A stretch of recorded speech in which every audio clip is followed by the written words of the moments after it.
Many in the engineering and technology space claim that humanity's future is among the stars, or at the very least distributed around the solar system.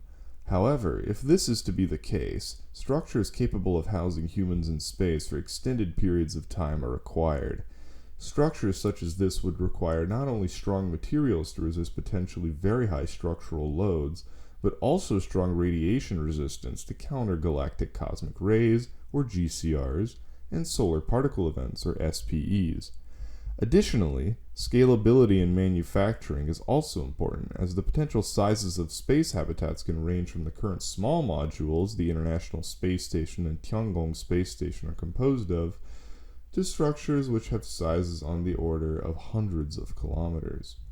Traditionally, metals and polymers such as steel, aluminum, alloys of the prior two, lead, and polyethylene have been considered for these roles. But perhaps we may find salvation in a new class of composite materials, ones which could provide the same level of radiation protection as what we've traditionally considered, but be lighter, stronger, and just as degradation resistant in the space environment. Before we begin, why even look into this avenue for composite material applications? Well, there is good indication that space colonization could happen sooner than most people think. SpaceX's Starship and Super Heavy, a currently developing launch system, will decrease the price of sending a pound to space by between 1 and more likely 2 orders of magnitude, which could initially lead to the asteroid mining industry expanding rapidly. Following this thought, it stands to reason that some form of space supply chain infrastructure would evolve to support this industry.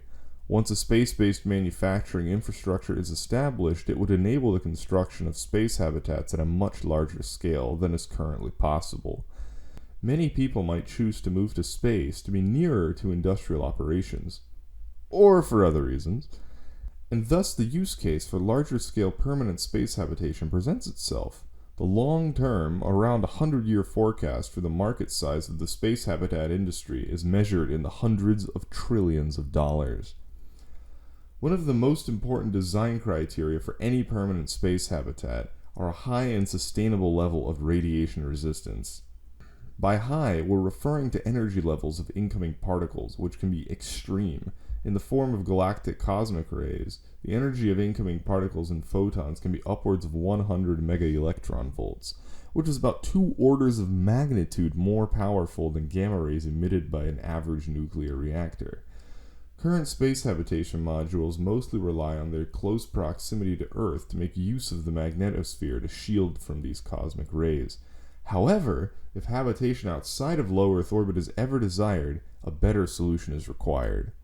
Before diving into the challenges and specific materials and their performances, it might be worth going into a little more depth to illustrate exactly what I'm talking about here regarding the various forms of space habitations and their requirements. I'm going to divide space habitats up into 3 time categories: current and near-term, medium-term, and long-term. Near-term space habitation consists of the aforementioned modules one might find on space stations, small and made of an aluminum shell. Other near-term habitation includes inflatable modules such as those developed by Bigelow Aerospace. These habitats are solutions which exist now, are mostly confined to near-Earth operations, manufactured completely on Earth, and have no method of generating gravity, so are meant for shorter-term occupation, usually less than a year. Medium-term habitats are larger, manufactured in space, have some method of generating gravity, and are meant for longer-term occupation. Habitats of this type are larger in scale, ranging from at least 30 meters to several hundred meters in diameter, such as the Gateway Station concept. Finally, long-term space habitats are very large by the standards of what we imagine possible today, ranging from around a few kilometers in diameter up to about 460 kilometers in diameter, and to some extent arbitrarily long. Habitats in this range are meant to be permanent habitation for humans with no perceptible sacrifices to quality of life when compared to living on the surface of the Earth. Ideally, the occupants should not feel like they are in space at all. These types of long-term habitats are the enabling technology for humans to expand well beyond the carrying capacity of Earth, allowing us to potentially house several quadrillion people in great comfort in the orbit of the sun. Composites come into this picture when discussing the desired performance requirements of these habitats, namely radiation resistance and structural strength. In order to better understand radiation resistance, it is useful to know about how radiation can affect the polymer matrix of composite materials. The polymer matrix of many normal composite materials is actually quite good at blocking radiation on its own. Normally, hydrogen is good at blocking radiation, and polymers have a lot of covalently bonded hydrogen atoms. Furthering this, it has generally been shown that adding a reinforcement in the form of fibers, carbon nanotubes, or nanoparticles not only strengthens the base polymer, but additionally boosts the radiation resistance. A list of materials will be considered here. For each, we will give two pieces of information: the type of radiation they attenuate, and the way in which that radiation changes the target material. As a bit of a baseline, currently, simple polyethylene is used as radiation shielding in many applications, such as the Habitation modules of the space station and even shielding for nuclear reactors due to the relatively large weight fraction of hydrogen present.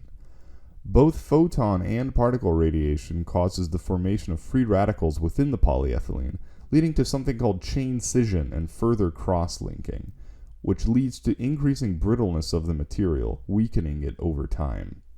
It has been shown that adding single-walled carbon nanotubes, or SWCNTs, to polymers can greatly reduce their degradation from all forms of radiation, be it photon or particle radiation, and is potentially a better solution than what currently exists for shielding from galactic cosmic rays. Additionally, adding other kinds of very small material pieces to polymers, such as graphite microfibers, can serve to very favorably increase the radiation resistance. In the case of one experiment done by James Geyer and his research team at Cambridge, graphite microfibers were added to epoxy resin and their radiation resistance against high-energy beta particles and gamma rays was measured. The fibers added to epoxy on their own didn't improve the radiation resistance enough to be competitive with aluminum. However, when intercalated with iodine monobromide, the result was 70% the half-thickness and 3 times the mass absorption of aluminum, to quote directly from the paper. In this case, the half-thickness refers to how thick material has to be to attenuate the incoming radiation to half the original level. Playing off this, the mass absorption is a similar idea but using the density of the material rather than the thickness. A material with 3 times the mass absorption could be 1/3 the density and still absorb the same amount of radiation. Additional methods of using microparticles of boron-based ceramics and glasses mixed into a polymer matrix has also shown increased radiation resistance when compared to aluminum. However, this method does not increase structural properties and as such has more limited applications when constructing space habitats. As a quick aside, the data on the mechanical properties of the materials in the field of radiation research tends to be light, with statements of increasing stiffness or strength, but a lack of specific values. Research consensus does seem to be that the mechanical strength of carbon nanotube, carbon fiber, and graphite fiber reinforced epoxies does compare favorably to aluminum. In terms of manufacturability, the most important thing to consider for medium and long-term space habitat construction is the ability to manufacture both the matrix and the reinforcement in microgravity environments. Near-term habitats can be manufactured and assembled here on Earth, but building larger-scale space structures in this way would be exceedingly expensive without theoretical launch megastructures such as orbital rings or Lofstrom loops. To the end of manufacturability, currently there is no reliable method of manufacturing traditional carbon or graphite fibers in microgravity, although there should be no inherent impediment to their manufacturing in space, as no part of the process relies on gravity to separate out fluids by density, like it is for metal refining. Surprisingly, CNTs show more research in this area, with it being shown that it might even be possible through the hydrogen abstraction acetylene addition or HACA process at the edges of large stars. If this process can be replicated synthetically for a low cost, large amounts of single-walled carbon nanotubes could be manufactured solely in space. This leaves epoxy or polymer manufacturing, for which it has been shown that gravity is an essential part of formation. When a polymer is setting, the convection inside of that polymer caused by the exothermic nature of the reaction is an essential part of the polymerization. That said, microgravity such as that experienced in Earth's orbit is enough to, with the combination of some techniques to suppress gravity-centric dependencies of polymerization, get the process to start happening. For now, however, space polymerization still results in weaker end results than high gravity-based polymer manufacturing. However, there is some hope that these problems could be circumvented as research in this area is still very preliminary.